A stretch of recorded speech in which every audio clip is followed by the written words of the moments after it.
The latest set of evidentiary material held by the ICC prosecutorial panel was laid out to the defense or legal team of ex-President Rodrigo Duterte today. This disclosure of evidence assures the defense will have ample time to prep for its counter and not taken by surprise by any new or unfamiliar evidence or witness from the prosecution once litigation kicks off. Our Harley Valbuena tells us more.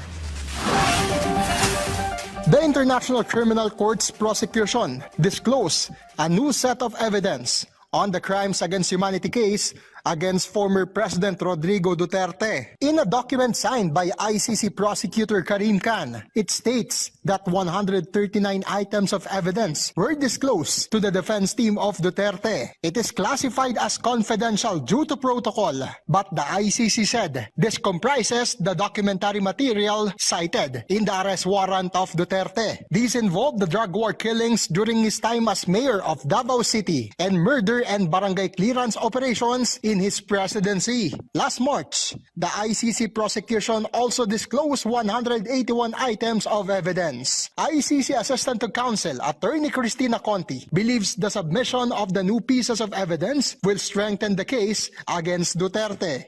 Nagbigay sila ng ebidensya patungkol sa elemento ng kaso. Nagbigay sila ng ebidensya patungkol sa mga patayan sa Davao. Nagbigay din sila ng kaunting ebidensya patungkol sa patayan na ang tawag nila ay nationwide barangay clearing operations. Kaya ito na yung, kumbaga, ito na yung exciting part. Moreover, ICC also dismissed the request of Duterte's camp to excuse ICC judges Rain Adelaide Sophie Alapini Gansu and Maria del Socorro Flores Liera in ruling the defense challenge on ICC's jurisdiction. ICC pre-trial chamber clarified that in accordance with the rules of procedure and evidence, only the judges themselves can request the ICC presidency an excuse in exercise of function. Attorney Conti said Duterte camp's appeal has no basis. For Attorney Nery Colmenares, who serves as legal counsel for drug war victims, Duterte is just looking for a way to evade trial.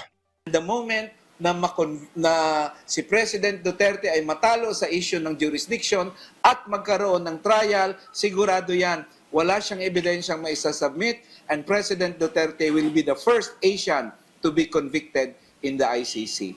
Harley Valbuena from the National TV Network for a new and better Philippines.